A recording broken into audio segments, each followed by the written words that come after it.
Live from the National News Studio, Sri Lanka.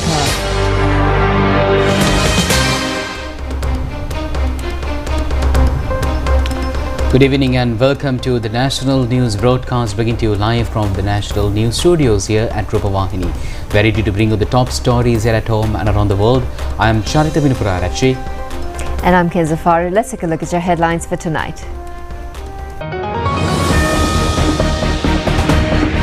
Hindus world over celebrate Deepavali with traditional gaiety. A striking increase in foreign direct investments of this country from January to September. Nearly 500 affected due to the disasters in a large number of areas. 2 deaths reported. Proceeds of Crime Investigation Division inaugurated. Korampuruwana boxers excel at international level. A special meteor shower in the eastern sky today. President Donald Trump says the peace accord in Gaza is still intact.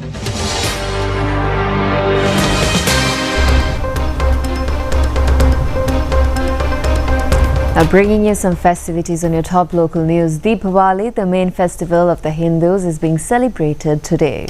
On this occasion, Hindus all over celebrate and engage in special offerings and religious observances. This festival is celebrated to commemorate the Asura called Naragasura, who is supposed to have become a righteous being after his death. Hindus believe that the special offerings done on this day brings a new light to their lives. The day is also considered as the day Lord Vishnu delivered a special light to his life. It is traditional to light oil lamps during the celebrations. Hindus faithfully decorate their homes and worship Lord Shiva, Vishnu and Lord Ganesh as main deities in the offerings held in kovils. Food consumption is also a main rite of this day. Hindus who observe fasting for 21 days before the day of Deepavali break their fast on this day. The fasting period is termed as Kedara Gauri.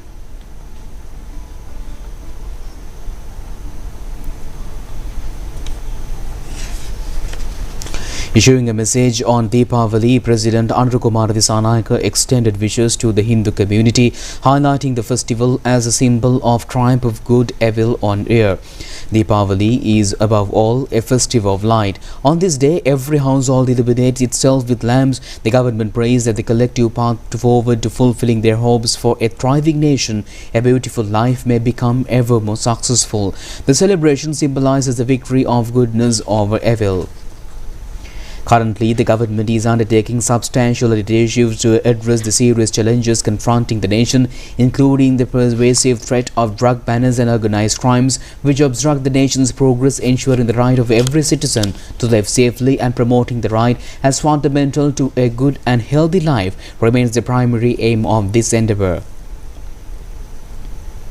Prime Minister Dr. Harini Abasurya emphasizes that the festival's meaning of light overcoming darkness is particularly relevant this year as Sri Lanka begins to emerge from a difficult period of economic and social challenges. On this Deepavali day, may the light of the lamps that illuminate homes everywhere guide the society towards wisdom that will sprout the seeds of economic revival and reconciliation in society. She invites all with respect, acceptance and brotherhood to embrace the values of cultural diversity and unity on this special day. In his message, opposition leader Sajith Premadasa called on all Sri Lankans to use the Festival of Lights as an opportunity of triumph to our evil and foster goodness within society. During the celebration, the greatest enthusiasm should be the dedication to the mission of awakening the light that leads the society. On more Deepavali festivities, Hindu devotees throughout the island are engaged in special puja since morning today on the occasion of Deepavali celebrations.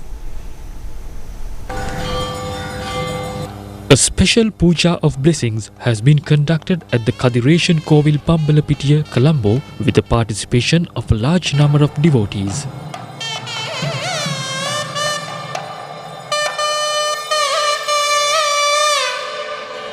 Another special puja was held at Mayurapati Kovil, Vellavatta.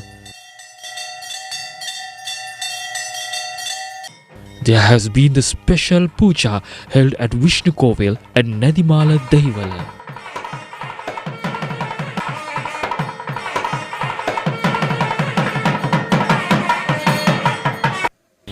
Hindu devotees of Karuthara area gathered to Sri Kadiravelayuda Swami Kovil to celebrate Deepavali.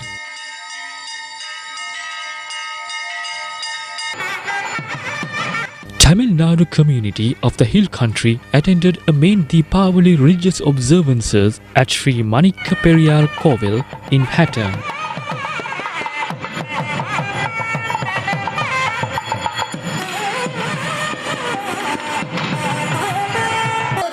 Hindu devotees of Vavuniya also conducted special pujas today at Kovils, wishing prosperity to the country.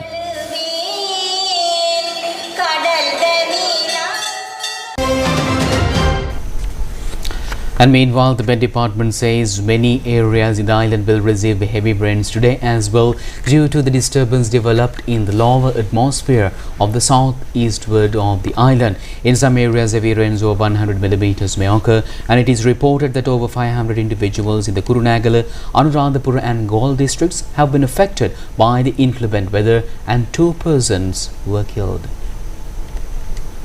53-year-old person at the Suryakoda area in Peradeniya was killed by a collapse of an earth mound. Meanwhile, another person was killed by a sudden gush of floods in Anuradhapura. According to the Met Department, some places in the western, Sabaragamuwa, central, over, northwestern, northern and southern provinces may experience heavy rains about 100 millimeters. The thundershowers may be accompanied with temporary heavy winds. The department also informs the public to be attentive in minimizing possible dangers of lightning.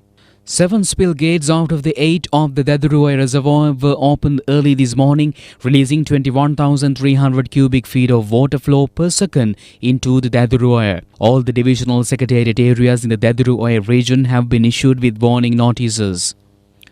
6 spill gates of the Rajangane reservoir in Anuradhapura have also been opened due to heavy rainfall in the area. A water flow of 4,990 cubic feet per second is released to the Kalawaya. 2 spill gates of the Angamu reservoir have also been opened.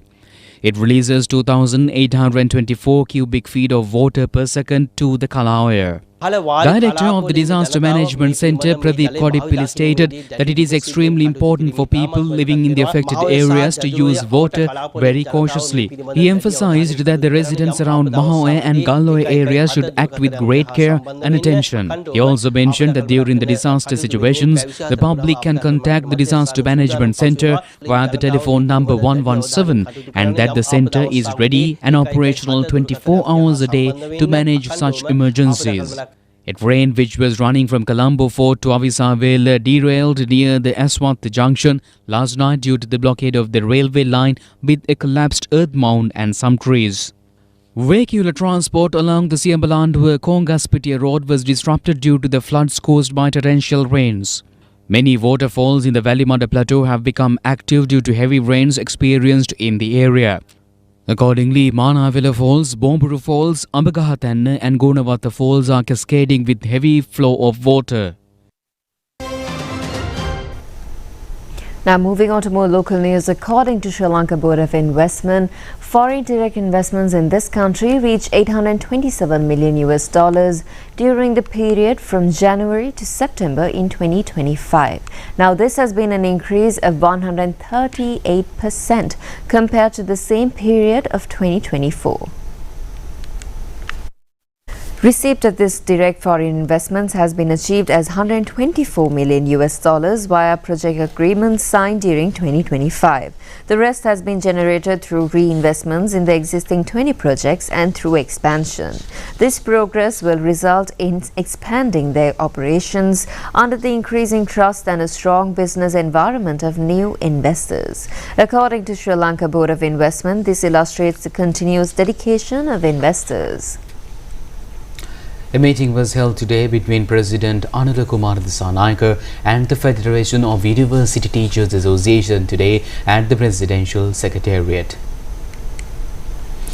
The President was enlightened regarding the challenges and problems faced by teachers due to the delays and inability to complete university graduate courses during the stipulated period due to various reasons in recent times. President Anurakumar Dissanayake informed the Federation of University Teachers Association to formulate the concerned plan in order to complete graduate courses as soon as possible and to improve research and development activities by safeguarding the quality and the concerned graduate courses. The President stated that the government will take steps to provide necessary facilities to implement those plans. Prime Minister Dr. Harini Amarasuriya also joined the occasion. The Sri Lanka Police today officially inaugurated the Proceeds of Crime Investigation Division under the patronage of Public Security Minister Ananda Vijaypala. The division, located at the old police headquarters building under the Proceeds of Crime Act No. 5 of 2025, the PCID has been created to investigate the income earned by unexplained means. Secretary to the Ministry, Ravi Senaviratne, IGP Attorney Priyantha Veerasurya, Director General of the PCID, DIG Asanka Karavita, and many others were present at the occasion. Minister Ananda Vijaypala said that the police must reform and update laws to suit the current context. He stated that adopting a more technology-driven and systematic approach would strengthen the administration of the institution. He pointed out that certain political elements had benefited from financial and other frauds in the past, but emphasized that the new legislation would help make investigations more efficient. The minister added that under the new legal framework, no one who engaged in illegal acts within the government would be able to escape accountability, as the law would be strictly enforced.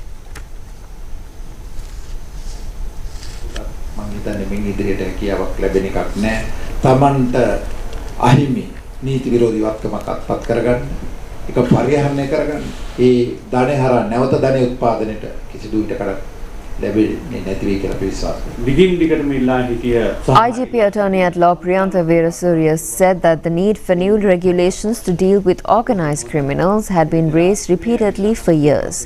He stated that although such proposals dated back to 2003, no concrete action had been taken so far.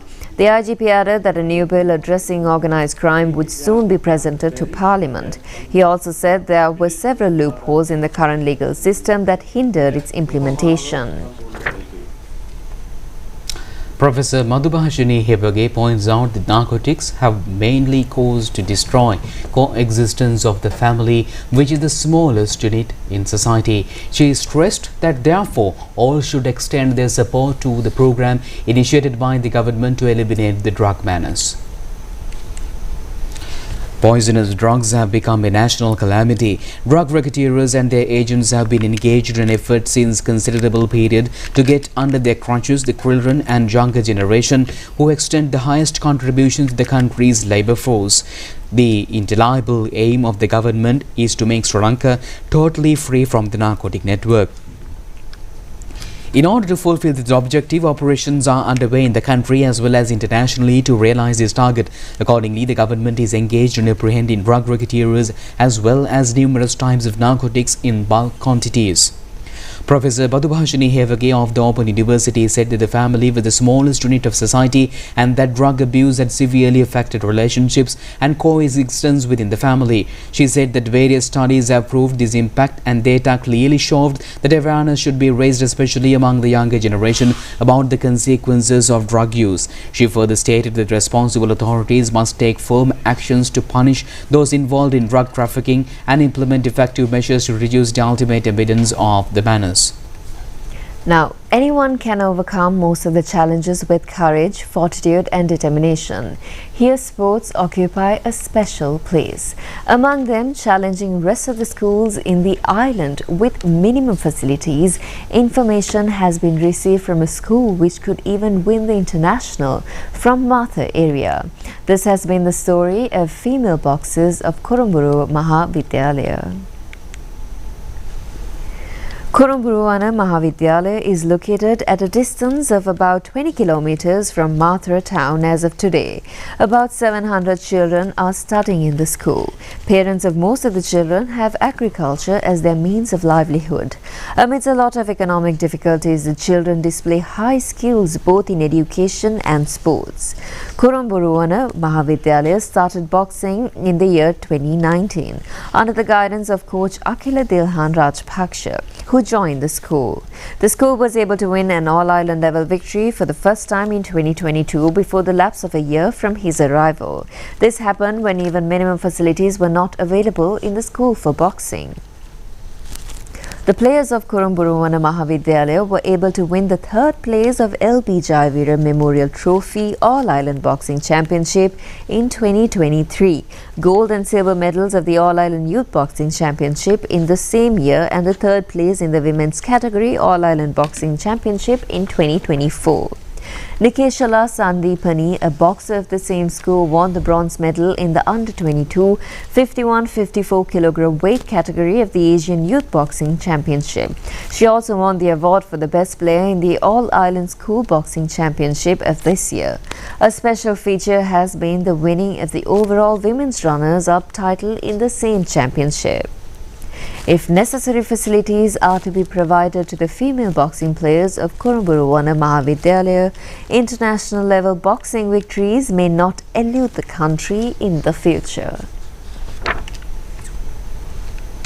And meanwhile, motorists in the southern province can now pay traffic spot fines online through the government's GovPay digital platform. Beginning today, in a media briefing held at the Government Information Department today, member of the Director Board of the Sri Lanka Information and Communication Technology Agency, Harsha Purasinghe, says that accordingly, this facility is available both in the western and southern provinces at present. Over 400 smartphones have been provided to police stations in the southern province. This GovPay digital system is also scheduled to be implemented in the northern province as well in future. Measures have been taken to implement this facility in all the provinces, pay traffic spot fines through internet before the end of this year. Through this system, nearly 20,000 traffic offences have been addressed and earned around 30 billion rupees so far. Member of the Director Board of the Sri Lanka Information and Communication Agency, Harsha Purasinghe, said that they have received questions from the public about why the process has been delayed. He explained that this real reason is not a simple scale project, it is somewhat complex, which why it has taken some time to implement. DIG Traffic Western Province WPJ Senadhira says that we want to inform that drivers that are mistakenly will be processed according to the official system. Points will be deducted accordingly, and in some cases, depending on the severity, a driver's license may be suspended or even revoked. Minister of Foreign Affairs and Tourism Vijitha Herat says that the arrival of foreign tourists will exceed 2.5 million by the end of this year. With just 2.5 months remaining to end this year, tourist arrivals has exceeded 1.8 million as of now, he added. Minister Vijitha Herat made this observation during the annual general meeting of Tourist Guide Lecturers held yesterday at Jayala. The new Board of Office Bearers of Tourist Guide Lecturers Association was also appointed at this meeting. Representatives of topmost tourist institutions along with a group of others joined the occasion. Minister Vijitha Herat said that Sri Lanka had overcome the massive crises it faced and was gradually becoming economically stronger. He stated that the country now enjoyed political stability with no ethnic or religious conflicts and offered a safe and welcoming environment for tourists. He added that under the current government, various international publications and organizations had recognized Sri Lanka as one of the world's top tourist destinations. He noted that this recognition came from multiple institutions, not just a single organization. The minister highlighted that as of this month, the number of tourist arrivals had exceeded 1.8 million, with a target of reaching 2 million visitors in the coming months, which he expected to be achieved. He projected that tourist arrivals could reach around 2.5 million, contributing significantly to the country's revenue. He further said that the country's foreign exchange earnings from tourism and remittances from Sri Lankans abroad had already exceeded $2.3 billion and were approaching $6.2 billion, demonstrating strong potential for achieving national economic targets. Sinhala Medium Senior and Junior Divisions competitions of the All Ceylon Debating Championship Tournament, the Speaker 2025, organized by the National Television through the approval of the Ministry of Education, has successfully ended recently. 20 competitors in both junior and senior divisions have qualified for the finals. The event has been organized in parallel to the Media Summit of Asia Pacific Broadcasting Union on Climate Action and Disaster Prevention. Accordingly, the competitions were held centering on Thurston College and Sujata Girls School, Colombo. Over 300 competitors were selected for the different rounds of competitions. Out of them, competitors of the Nalanda Museums and Royal Colleges in Colombo, Anula in Nugeguda, Kantale Agrabodi, Rahula in Mathura have been qualified for the finals of the senior division in Sinhala Medium. Mahinda Rajapaksa in Homagama, Bandaranaika Gampaha, DS Royal, Ananda, Nalanda, Visakha, Colombo, Sri Dharmaloka in Kalaniya have also been selected for the Sinhala Medium Junior Division. The Sinhala Medium finals is scheduled to be held at the Studio 3 in the National Television on the 5th of November. Moving on, information has been reported regarding dubious casino businesses being carried out fraudulently using the official commercial logo of the National Lotteries Board and prize distribution occasions along with Facebook accounts. The National Lotteries Board, in a special communique issued, informs the general public not to deal with such fraudulent businesses at any time. The Independent Television Network conducts the lottery draw of the National Lotteries Board daily at 9:30 p.m. officially. Retelecasts are being operated via the official Facebook account and the official YouTube channel of the Independent Television Network. In addition, official results of the lottery draw is broadcast by Lakhanda Radio and Vasantham FM channel. Under the print media, Dinamina, Silumina, Daily News, Tinakaran, Varamijra and Valampuri newspapers officially publish them, according to the National Lotteries Board. Accordingly, apart from the aforesaid channels, everyone is requested by the National Lotteries Board to inform as a national responsibility information regarding fraudulent social media and fake lottery draws being conducted using lotteries of the National Lotteries Board. Telephone number 011 460 7000 is being kept open to deliver information. Astronomer Gihan Veerasekara says that the Orionid meteor shower will be visible in Sri Lanka from tonight to the early hours. The Orionid meteor shower is visible to the world during the mid-October every year. It has been named as Orionid since it is visible through the constellation Orion. The Orionid meteor shower is very popular due to the brightness and speed. 20 to 30 meteors per hour can be viewed during the meteor shower. Astronomer Gihan Veerasekara says that the best time to view the meteor shower is from 3 to 5 a.m. of the day. And that's it on tonight local stories. Stay tuned with international news after this break.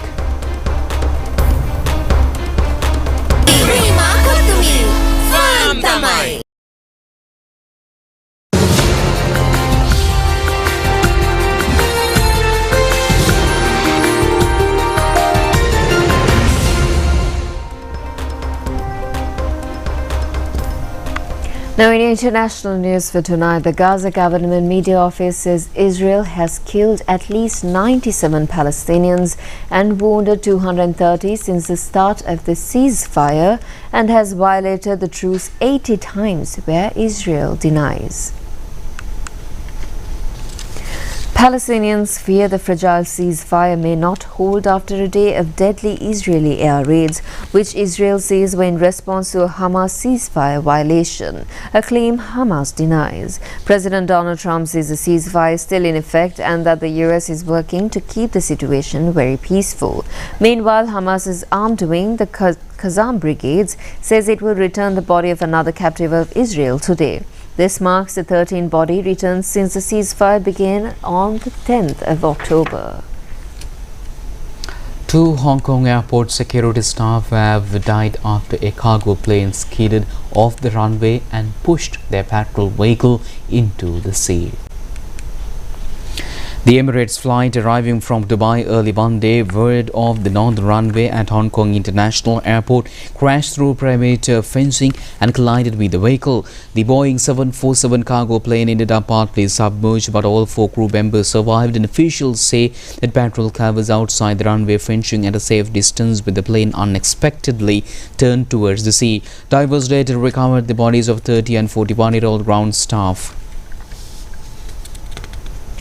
Ayodhya in northern India celebrated Deepavali, the festival of lights, with spectacular grandeur on Sunday, getting 2 Guinness World Records. Over 2.6 million oil lamps were lit along with the banks of the river Saryu, creating a breathtaking display, while 2,128 devotees performed the largest ever Saryu artery simultaneously.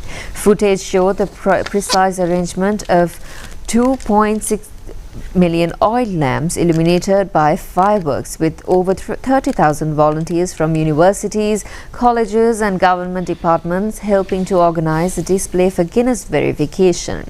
The night also featured a spectacular drone show where 1,100 drones formed images of Lord Ram, Hanuman and other figures from the Ramayana. Local residents and students expressed pride in the celebration, noting its spiritual significance and the record-breaking achievement, which highlights Ayodhya's growing reputation for grand Deepavali celebrations since its inception in 2017. Moving to China into international stories, nearly 16,000 drones lit up the night sky over Luoyang in China's Hunan province on creating a stunning display featuring a towering tree and a giant flower.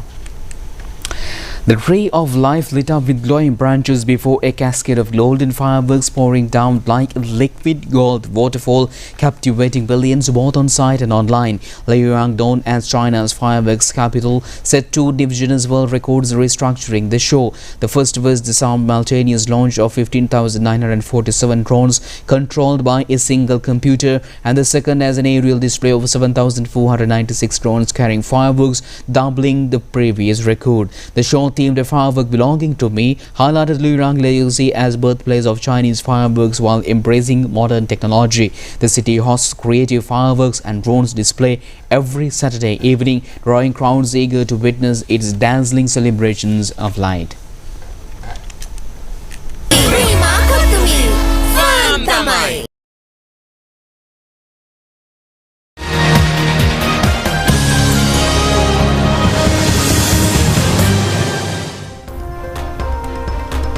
Now in your sports news for tonight, captain of the Sri Lanka rugby team, Kavindu Perera, says that it is a matter of pleasure that Sri Lanka was able to win the 3rd place of Asia 7, a side rugby tournament, after a short training period.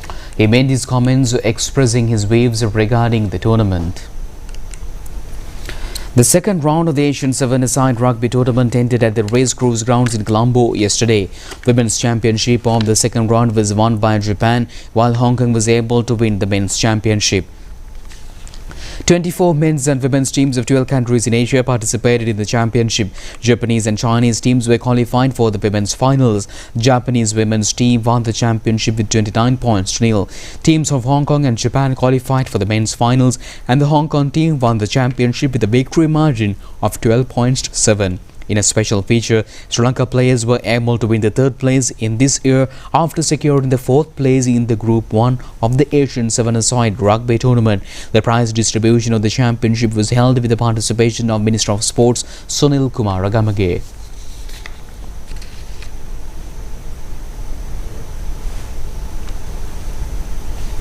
Now the Morocco football team has been able to win the Under-20 World Football Championship by beating rivals Argentina in the finals.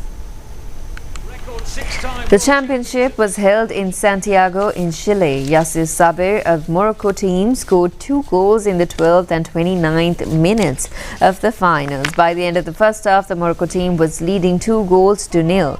In the second half, both teams were unable to score goals. Accordingly, the Morocco team won the finals and also captured the championship of the tournament. They joined football history as the second African team to win a Under-20 World Football Championship.